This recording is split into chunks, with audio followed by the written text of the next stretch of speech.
You're listening to Mad Radio. Mad Radio. Mad Radio. Make a difference.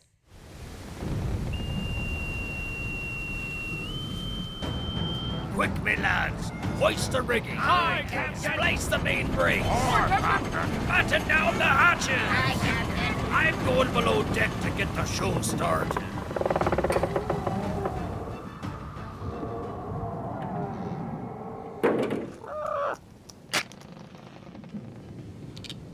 And now, the man who's more hollow on the inside than a chocolate Easter bunny.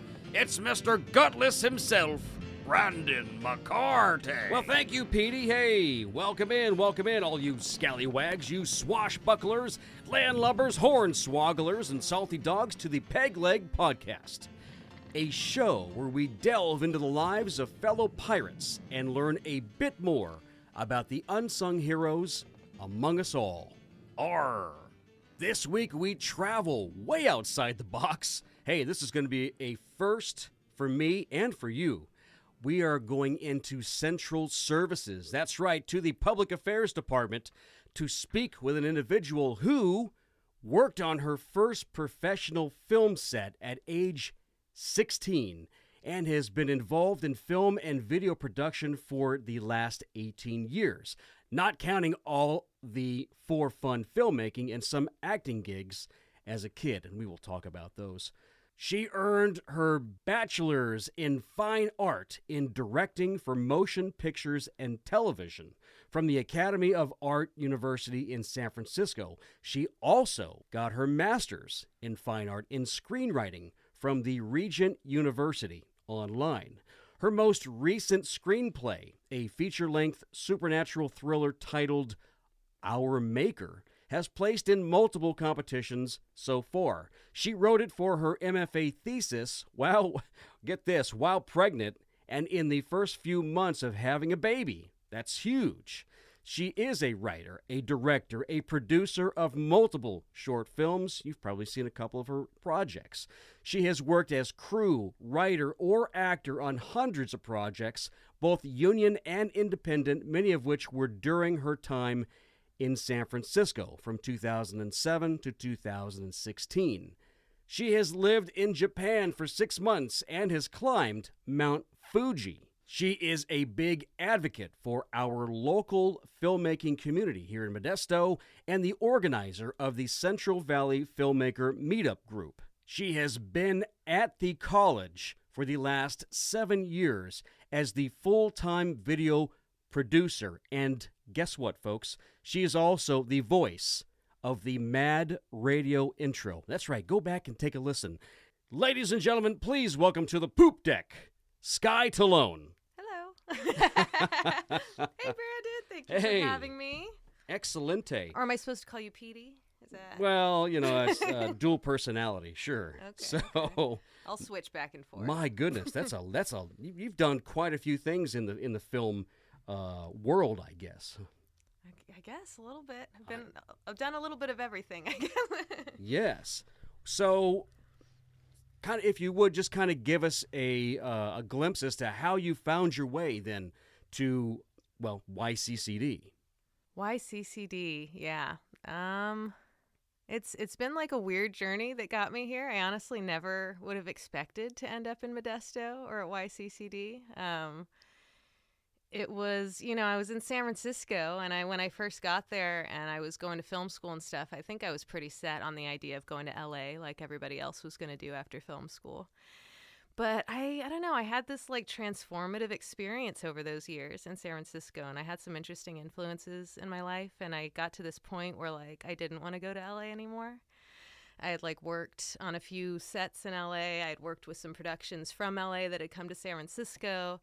And I have absolute respect for the people who are able to thrive in that environment and who are able to like do well in that industry.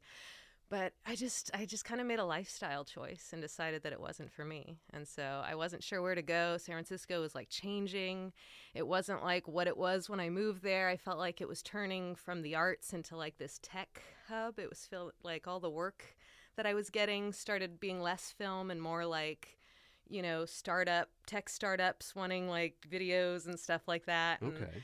and so I got to this point where I wasn't sure what I wanted to do, and I saw some jobs for like English teachers like abroad. And I was just like, well, that would be cool. Maybe I should see if I could like teach English abroad. And so I did some research, and I found that there was this company called ECC hiring English teachers to go to Japan, and they were interviewing like 10-minute walk from my apartment at that time, and they were doing it like that week. And it's like I've come to a point in my life where I really like believe in like destiny, and I believe that like when things line up, they're like meant to happen. This interview for English teachers, people traveled from like Texas and Mississippi to come to this thing. Really? Just for this Just particular... to be interviewed to go, to Japan to teach. Like they came from all over. Wow. They had planned it for months in advance. I heard about it like a few days before, and it happened to be like a 10-minute walk from my apartment. Just like, okay, I'm going to go over there and see. And so I ended up basically teaching English in Japan for 6 months. And just because I didn't know what else to do, and I wanted to try something different, and I wanted to travel. And so I taught English, and I traveled around Japan, and I got to meet all kinds of amazing people and climb Mount Fuji and stuff. And while I was off in Japan, my parents left the Bay Area, and they moved up to Sonora. So by the time I got back, I still had my apartment. I had kind of had somebody watching it for me, but like my family was gone. A lot of my friends had left. San Francisco wasn't really the same anymore. And so I found myself up at my parents' house in Sonora a lot. And my now husband, Spider Santana, he and I were spending a bunch of time up there in Sonora. And I noticed the school, Columbia College, right there in Sonora. And it's a beautiful campus. And I just thought like, well, maybe I'll see if they're hiring for anything. And so I looked at Columbia's website. This was probably the only time I ever would have looked on Columbia's website under their careers page. There was one night where I was just like, I'm just going to look. And I saw this video production specialist position that like, they've never hired for this position, ever. Like these positions don't just come up, but like they happened to put it up like that day. It had gone up the day that I happened to look. I was like, well, this is another one of those destiny things where I like need to do it, And so I applied, and it turned out to be a district-wide position that was actually in Modesto for Modesto Junior College and Columbia College. But I got the position, and I felt like it was okay. Well, I think this is where I'm supposed to be right now, And so eventually Spider and I moved to Modesto. I think I commuted from my parents' place for like the first year while we were looking for a place and stuff. But we moved to Modesto, and I've basically been here ever since. I've kind of fallen in love with the community, and I didn't expect to like get so drawn to this place, but I've really like come to consider it my home. And yeah, and that's kind of the story. But I feel like destiny is a big part of what brought me here. And a lot of just like things lining up where it was like, well, that lined up weird. I think I'm supposed to do it. I just kind of followed the signs and ended up here. But it definitely wasn't something I really planned for. But here I am, and I'm very happy to be here. Nice. It's funny how the Central Valley just kind of sucks you in. It's like, Right. as soon as you get here, it's a great place, and then it's hard to leave, I definitely. suppose. So... kind of tell us where you grew up then. Obviously, it was in the Bay Area, right? Mm-hmm. I was born in San Jose, and around 7 years old, we moved to the East Bay to Pleasanton, and so I spent like a lot of my childhood and teen years in Pleasanton. And then when I was 18, I moved to San Francisco to go to school at the Academy of Art, and I was there basically from 18 till like 27 or something like that. So for like 9 years, I was in San Francisco working on films and stuff like that. So basically, I've been in the Bay Area my whole life. What are some of your hobbies outside of work, or is this pretty much all consuming the film and editing and all those things? That's a good question. Yeah, it is pretty all consuming. I would say most of my hobbies are surrounding film and screenwriting. I spend most of my free time writing. And if I had to choose a totally different hobby outside of that, walking, climbing I haven't done much climbing since we've been out here, which is crazy because we're close to Yosemite and all these amazing spots. But I used to like go to like rock gyms a lot and stuff in the Bay Area. And sometimes when we have a free day, we'll just go walk. We'll grab the dog, grab the baby, and just walk for a couple hours, And so I really enjoy just moving and walking, being active, being around people. But then beyond that, free time goes into writing for the most part. Do you have something that you're writing right now that you can kind of wet our whistles with, or? I've basically always got at least one feature-length screenplay that Okay. I'm like in working on, and so the one that you mentioned, Our Maker, that I've been submitting to competitions. I'm basically taking a pause on that. I've gotten it to a point where like now I've got someone looking at it, and I've just kind of like left it alone for a little bit, and so now I've returned to an old story that I've had. It was actually like the first screenplay I wrote like 10 years ago, and I'm trying to rewrite it to take place in the Central Valley as Ooh. something that we could actually shoot in the Central Valley one day. And so I've been transforming an old story into something that I think will be much better and more personal and more true to places I know. Now, when you first start a screenplay, for those of us who are not privy to how the process even, I guess, starts off, how does that idea, I guess, finally hit the paper? How does that work? I saw like a funny thing recently on the internet or something. It was like a picture of like a bright-eyed little girl looking up at stars, and it was saying like, this is what it looks like when you think of a story idea. And then it shows that same little girl like pulling her hair out and crying with a pencil on the paper, and this is what it looks like when you're actually trying to write the script, you know. And so that seems to always be the issue. Everybody has ideas, but then actually putting pen to paper is really difficult. And the way that you come up with ideas is like completely unpredictable. Like back when I came up with this one, you know, I would come up with ideas just the way most people do it, like comes to you kind of randomly or whatever. But I went to Regent recently, and that actually taught me to kind of come from more of a place of like research, to actually like decide what you want to say before you come up with your story. Actually think about like something you're interested in and do like a whole bunch of research as if you were going to write a research paper on it, and then write a story based on that. And so that's kind of my new favorite way to start stories, rather than just letting them come to you. Oftentimes we try to think of the idea first, and we figure out what it means later, you know. And so I've been trying this new thing of meaning first, and then deciding what you want to say, and then coming up with the best story to say it. And so, but it's been all over the place, honestly. There's not a lot of consistency in how you get started. Okay, all right. But I would say coming up with a lot of ideas. That's if I was to give Ideas. advice for, you know, forcing yourself to write down like 20 different ideas. Never go with the first one, you know. So spitballing, that's the first thing to do. Or to- Exactly. Yeah. Excellent. If you have a fun person to have conversations with, you know, the kind of person where you can like laugh and come up with random stuff, you know, and just kind of go off on each other. That's always fun to have a writing partner to talk stuff out with. Sweet. What is something that you pride yourself in? Storytelling, I guess. I think I've done like a lot of different things in film, and I did a lot of acting when I was younger, and I thought I wanted to do that. But at the end of the day, as I've gotten older, I've kind of gotten to a point where I really want to focus on what I'm actually good at. You know, there are like all these tempting things and things that look interesting or fun. But if I want to bring it back to what I'm actually good at, I would say storytelling is the thing that I'm most proud of, or the ability that I think I have the strongest. Well, then, what motivates you? What motivates me? That's a good question.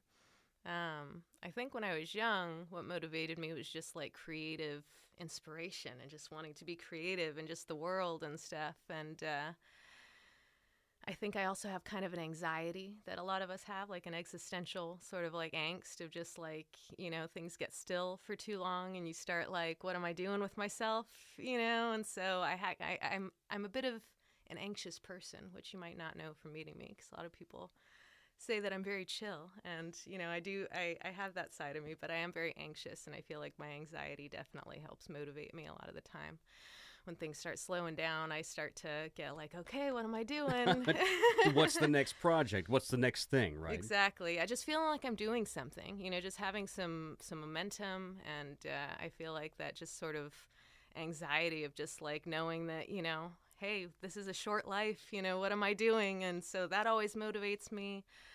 Since we had our first baby about a year ago, that's been a big motivator too, is just family and actually having things I want to say. Like when I was young, I wanted to make films from like an artistic perspective, but now as I've gotten older, I actually have things I want to say. I actually care about things in the world, Sure. and things that affect me and my family. And so I feel like I've gotten a lot more personally invested in storytelling. Ooh, that sounds good. I can't wait for the next projects that come up. They sound very interesting. What do you like about the YCCD family, if you will, as a whole? Well, I've lived in quite a few cities now, and I would say that Modesto, really specifically, is the first time. Like, I've loved all the cities I've lived in, but this is the first time I felt like a city really loved me back. Like, I feel like I've just been really embraced by this community, by Modesto and by like Stanislaus County and even like up in Tuolumne County. I feel very connected and embraced like more than ever. And I think that's primarily because of the colleges and because of my job through the colleges. Like, I get to meet so many people. I get to just be connected to all kinds of things. I learn about all kinds of things. In my job, I don't just work with one department. I work with literally everybody. Right. I work with students, I work with faculty, I work with all the departments and administration, all the way up to the chancellor. I work with literally everybody. So I learn about agriculture, and I learn about allied health, and I meet people in our community, and I learn about CTE, and I meet local businesses, and I go out and I interview people from our local businesses to bring that back to our students. And so I just meet everybody. And this job has just connected me and made me feel like really part of a community, and not just like a cog in the machine like in San Francisco or LA, but like a significant part of a community. So so I really love that about the YCCD, just how much it's connected me to the community. And it's very much like a part of the community. I've been to a lot of community colleges, and by the way, MJC is beautiful and Columbia is beautiful. Like, both campuses are amazing. And I've been to a lot of community campuses, and I think ours are beyond the average, in terms of just beauty and facilities and the just impressive programs and stuff like that. So yeah, we're just really connected to the community, and I feel connected to the community as a result of being part of the district. I think that's the best answer yet. Do you have any favorite places to eat, either locally or in another city someplace? Well, we can start with Modesto, I suppose. Okay. Before I had a baby, I used to enjoy lunch breaks around Modesto sometimes. I would actually, on my lunch break, if I had time, I would go and eat somewhere. One of my favorite spots was Brighter Side downtown. I don't know if you've been to sandwich Brighter shop. Side. Yeah, it's just sandwiches. It's basic, but it's so nice. It's like a greenhouse type feel. It's all windows. They've got plants everywhere. They have cats that you can pet. And the people that work there, it's like a family-owned business. They always remember you. They're very nice. And it's just one of those places I used to go, and I would just write there or something. So yeah, I really like Brighter Side. I like El Rancho Fresco. They make their own tortillas from scratch. Downtown. That's downtown. Okay. Yeah, that's downtown. And they make their own tortillas from scratch on that big round tortilla cooker thing.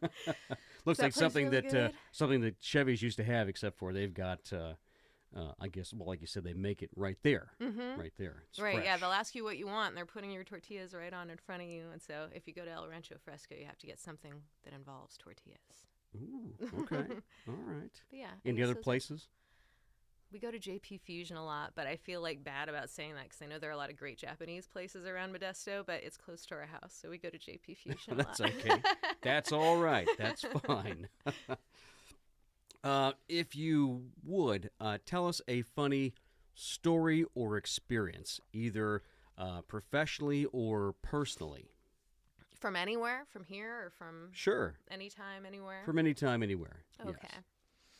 Yes.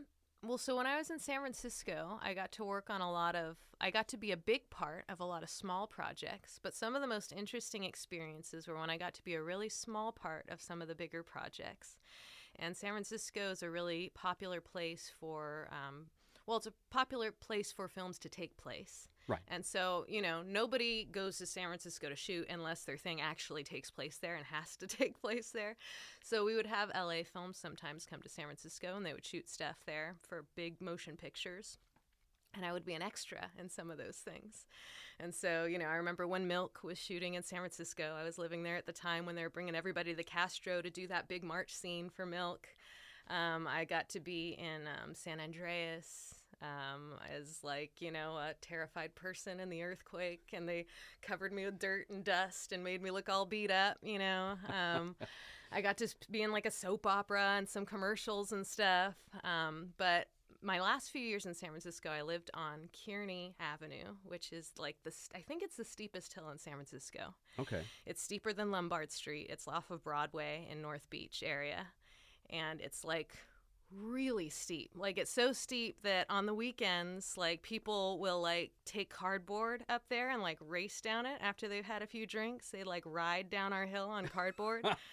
And so, like, it was that, and, like, I remember moving into the apartment, I would drive our moving truck to the top of the hill and have to take this, like, right turn, and, like, I would just, like, we're gonna roll, we're gonna Oh, my gosh. But because it was such a famous hill, tons of stuff shoots there. And so there are a lot of movies you can see where there's our hill, there's Kearny, And so I remember being in like a car commercial, and it was crazy. Like it was an SUV. I forget what company it was, but it was an SUV commercial. And they wanted to show like this SUV can be in the snow, and it can be in the city on hills, and it can be in all these places. Well, apparently it was less expensive to do all of that in San Francisco than it was to actually go to different places. Yes. And so we were running all around the city doing these different shots, and I was just an extra in this commercial. And so we'd do one on a really steep hill somewhere where they had this girl like skateboarding down and the SUV's going up, and I'm just like in the background. But they covered our hill in snow for that commercial, like our Kearny Hill. Really? And so they had like these huge snow trucks come out, and I like heard about it. I was running around the city with this production in other parts of the city getting these shots. Yeah. But I knew that they were planning on coming back to our hill and that there was going to be snow on it at the end of the day, in the evening. And so I'm running around all day with this like production, just being an extra in all these shots around the city. And then we come back to my hill where my apartment is. We hung out in the Green Tortoise, which anyone who's familiar with San Francisco, the Green Tortoise is a very famous hostel, traveler's hostel. So we hung out in the Green Tortoise and we watched them finish covering my hill with snow.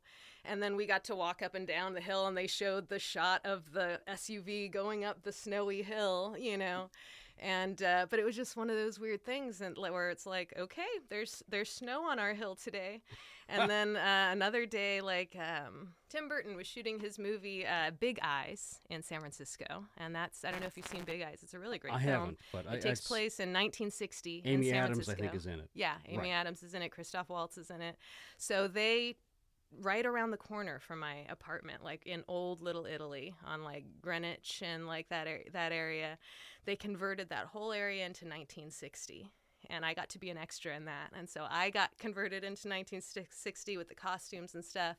They replaced every trash can, every newspaper, every storefront sign, and the whole like little area was 1960 for that day. That'd be so awesome. And I got to be in Cafe Trieste, which is a very famous cafe that's been around for a long time. I got to sit in Cafe Trieste with Christoph Waltz right there, and Tim Burton was behind me. And Helena Bonham Carter showed up with their kids to say hi out the window and came in and like said hi to everybody. Oh, dang. And so I didn't end up in the movie.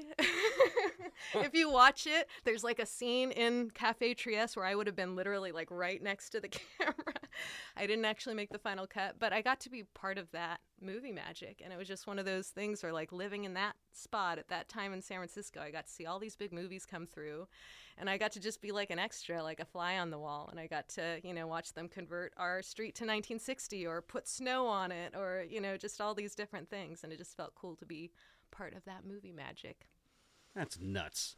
I think the only thing I ever did was I was an extra in the movie Flubber, which was like with Robin Williams. Yeah, I know Flubber. It was like 12 hours, and all we did was sit in it was like a small basketball gym kind of scene, and that's all we did. We just sat in the Did you make stands. the final cut when you watched the movie? You know what? You Maybe I'm in there somewhere. You got to just really pause it and look frame by frame and Flubber, and maybe I'm in there. I don't know. That's but a classic, though. I mean, you're going down in Yes. cinema history, Yeah, right.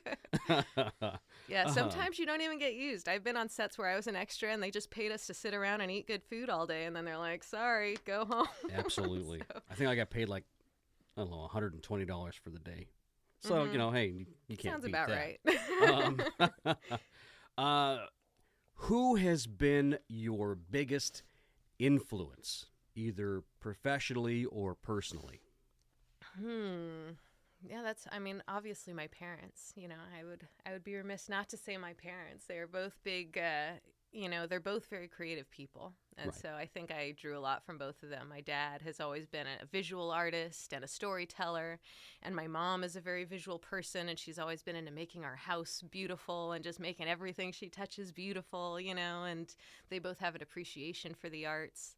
When I got into filmmaking as a teenager, they got into filmmaking and started reading all the books on it. And every film set I've ever had, they have been on that set. They've done craft services. They've often lent their house as the location and things like that. So they've been just a huge influence. And just their, I don't know, they've always tried things when they were young. They were like the kinds who would just start a new business, back before I was born and stuff, when they were together. They were just like they were just ambitious people who were always trying new things. And I feel like I got that from them. So I definitely appreciate that. I think I got a lot of inspiration from just watching them be inspired by the world and always trying new things and being willing to take leaps of faith. And I feel like a lot of people in this world are afraid to try things, and I feel fortunate that I grew up with parents who raised me to not be afraid to try things, to really get out there.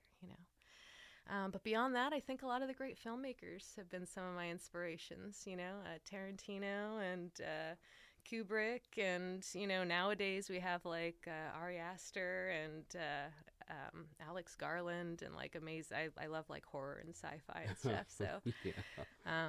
A lot of just the great filmmakers have inspired me, especially, I don't know.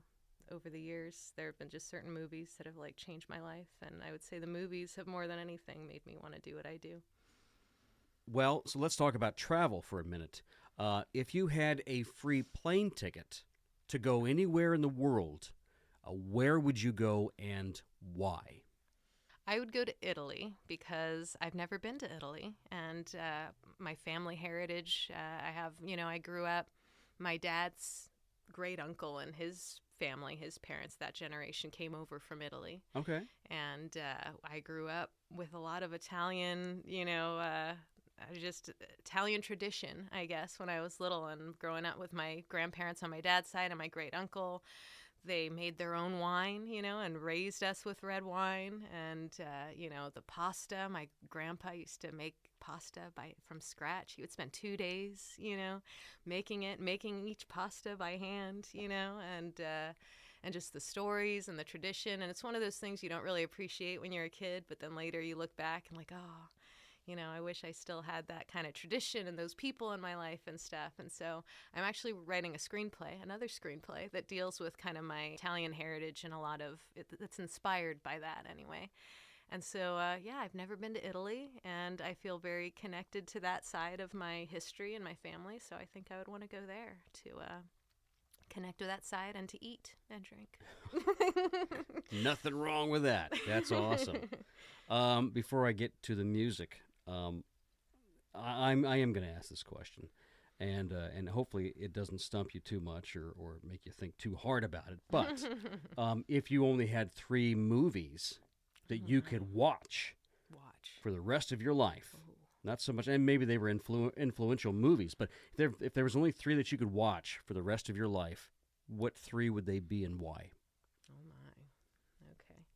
Well, one of them is easy because one of my favorite movies of all time is Silence of the Lambs. Ooh, okay. I love Silence of the Lambs. I've always loved it, and I've written essays about how great it is, and I think that Clarice Starling is one of the greatest heroes in cinema history, and she tends to not get talked about. Everybody, talks these days like, oh, women are now, heroes in movies and stuff. I'm like, we had Clarice Starling. She's like one of the best heroes of all time in cinema history.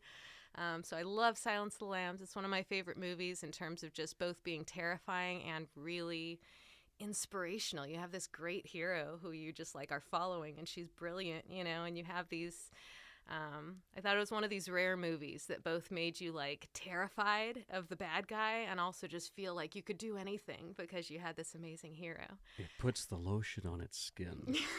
Puts the lotion in the basket. That's right. That's the one. Yeah. And on its skin. He says both. That's right. Or it gets the hose again. Right. That's the other line. That's Exactly. right. Yes. The lotion in the basket or it gets the hose again. So, one of the greatest movies of all time. But that's tough for the other two because there are so many. I feel like I would want to have a comedy in there. Like, one of the comedies that always gets me and always makes me cry is Charlie Chaplin's Great Dictator. Because I think it's one of those movies where it's like, it's hilarious and you're laughing the whole time. And then he gives this speech at the end where you're just like choked up and you're crying. And it's just one of the original meaningful comedies. And so I like that one a lot. I don't want to be like inappropriate with the films I choose because I know nowadays you can get in trouble for liking certain movies or whatever. But I love Pulp Fiction. I think Pulp Fiction is a great like film. It was just so like the acting, the writing, and it's one of those that I used to try to write like that when I was young because of Pulp Fiction and because of films like it. I would try to write like that and I couldn't like get it right. You know, I couldn't do it because Tarantino has a special way of like taking stuff that's like edgy and like controversial and inappropriate, but he finds a way to like give it meaning and to give it power. And so I feel like I've always tried to do that, and he's been a big influence. Inglourious Basterds is one of my favorite films. That's a good one. Of him as well.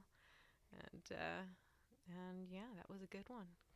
Kubrick is amazing. In terms of recent films, though, some of the recent horror films that have like changed my life have been like Midsummer.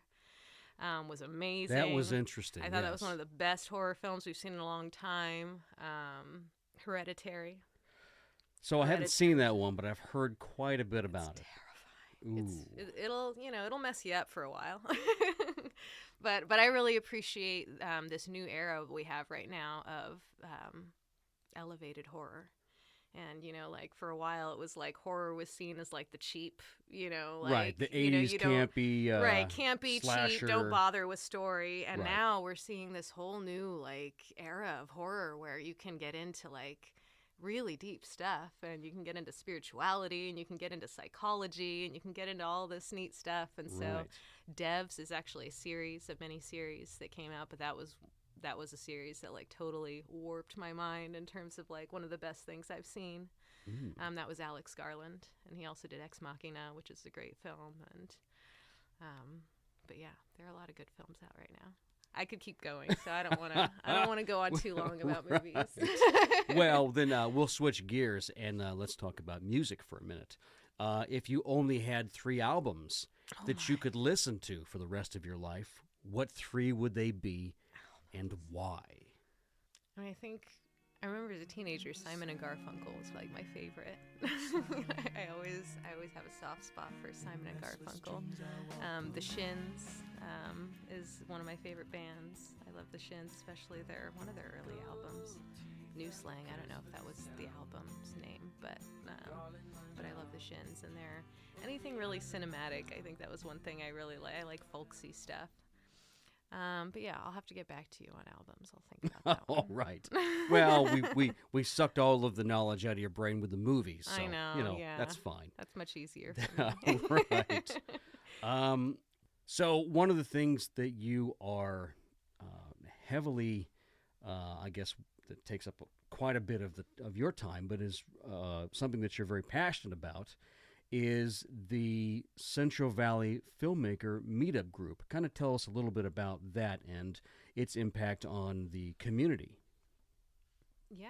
Well, when my husband Spider and I first moved here, when we were back in San Francisco, we had a meetup group for screenwriting, and we would meet every week in the Mission, and there was a group of like up to 30 screenwriters would show up to this meeting at this really long table, and you had just this whole gamut of like, beginners all the way through, middle of the road and people who had written and sold screenplays. So you had just this huge, and it was really inspirational for us every week to come around these other people.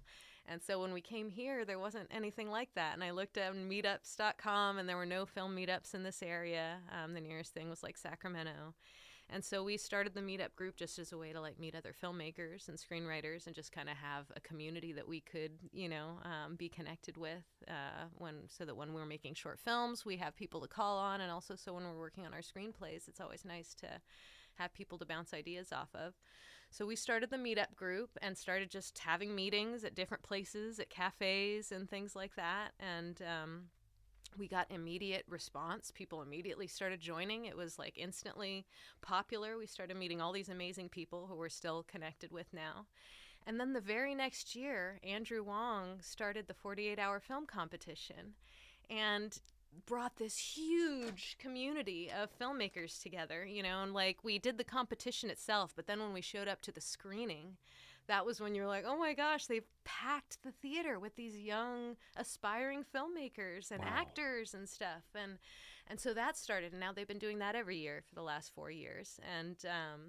And then the State Theater is now like, they just opened the Jewel screening room. They're working on Intermission, which is attached to the State Theater, and that's going to be just like a community space Right. for filmmakers and artists to meet and like work on projects. All this stuff started happening around the same time, and it's like one of those other things where I feel like it's destiny, and like I felt like we got to the right place at the right time. All these things are sprouting up. It's one of the reasons we've gotten so connected with the community here is through the film meetup, and thanks to the 48-hour and other entities like that, other artists in the community who have like wanted to do the same thing. There's so many like talented people in this community, and as soon as you give them a reason to come together, they do, and so it's been really amazing. We've gotten connected with so many people. We're going to be having like casting sessions for aspiring actors. CentralValleyFilm.com if you're interested in knowing more about what we're doing in the film community. But yeah, it's been really just an amazing opportunity to get connected with everybody, and it just feels like it's a special time to be a filmmaker in the Central Valley. So, Well, obviously people were they were thirsty for that kind of activity and such, and thank you so much for doing that, for being a part of all of these things that are starting to sprout up. Obviously, well, come on, you got to give yourself a little bit of credit. Obviously, you have been a huge influence in a lot of these things. So. Well, thank you very much. It's been awesome just to get to know. But like you're saying, like, and everybody's been saying too, like the people are here, the talent is here. It's just a matter Right. of giving people a way to connect. And I've really like this community and this theater, like art house theaters like the State are dying like everywhere. And ours is getting like packed, and they're adding on like stuff to it because, and I talk to people all the time who spent every weekend over at the State, watching whatever they're doing. And like, and we pack the house every time the 48-hour comes. And, and all these I just did this other, I went to another, it was a screening of a documentary that was, the subject of the documentary was a native Modestan. It was called Felix Austria. And, he was a native Modestan, and he packed the theater. And you could tell that everybody in that theater knew him and loved him. Wow. And, it's just one of those things where, like, we have the Gallo Center and just all these people ready to go and, like, be part of the arts. And, like, I feel like the arts are dying in a lot of places, but here we have all this enthusiasm.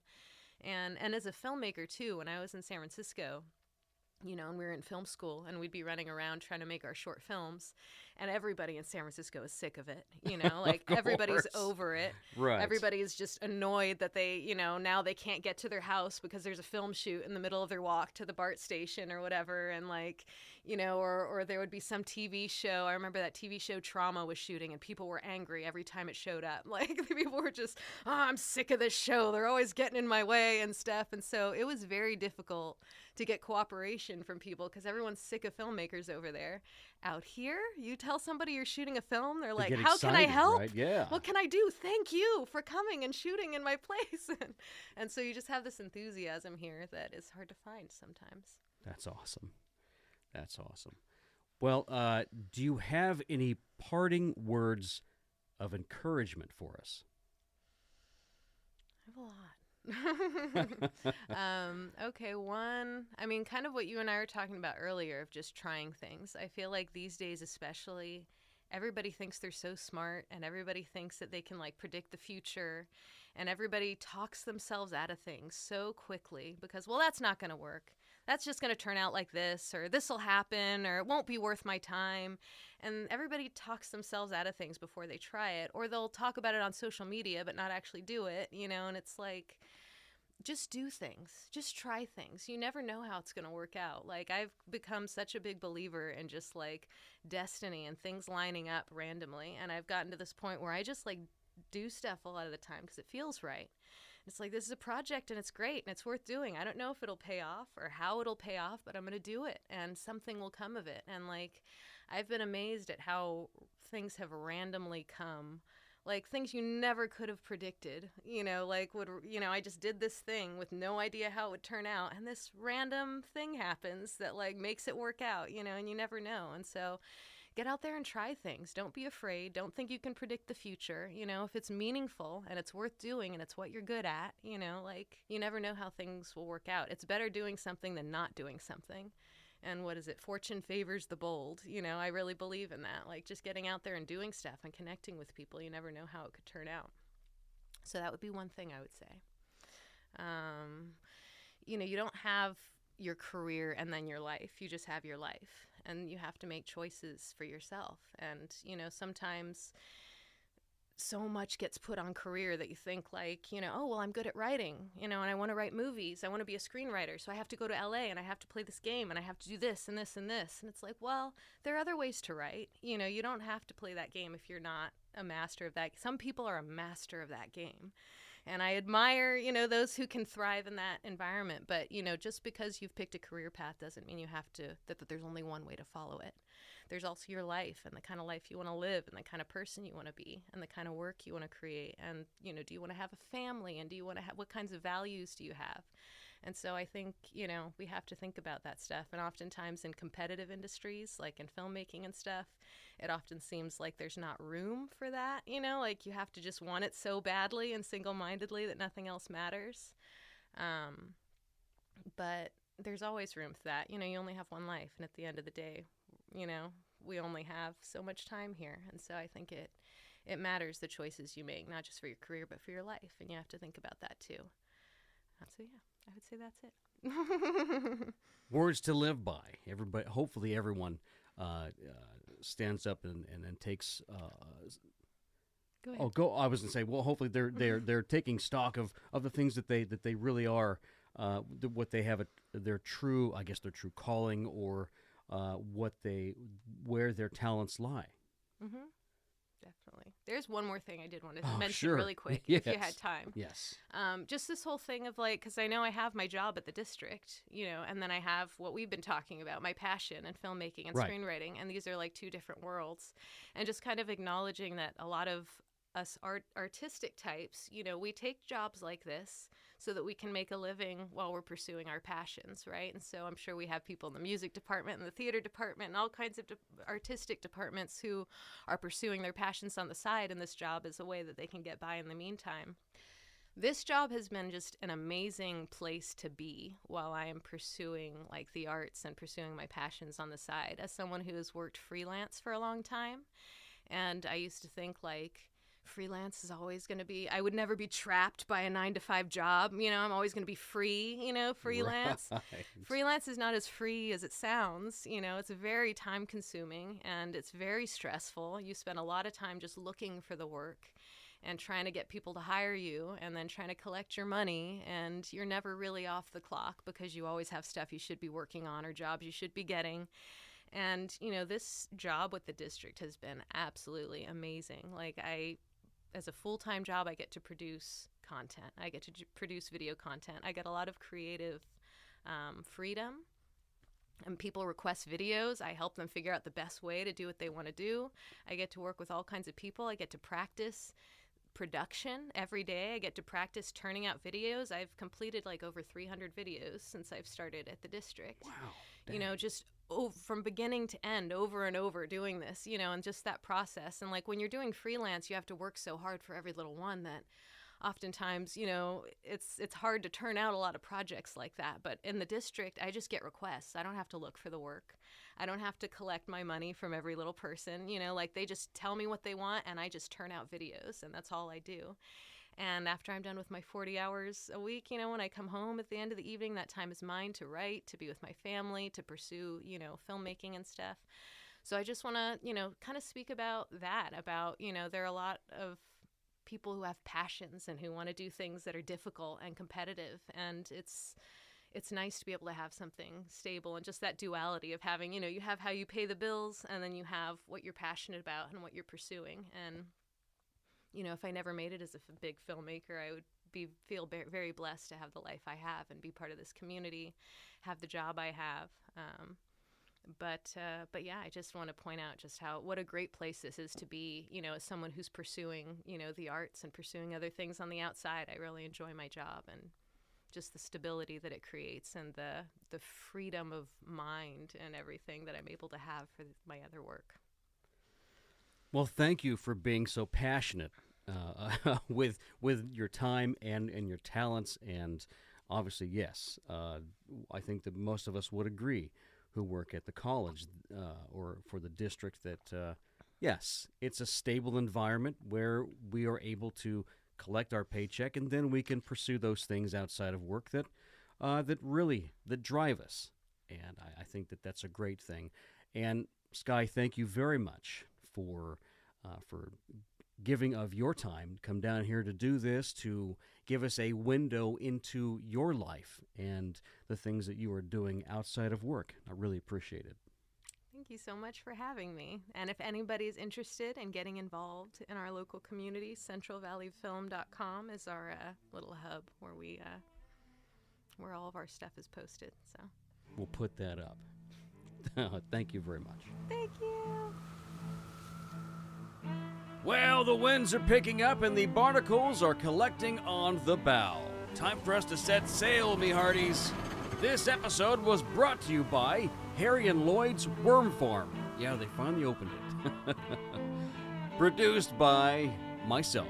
Edited by that angry bird over there in the corner, Patchy the Parrot. Music by the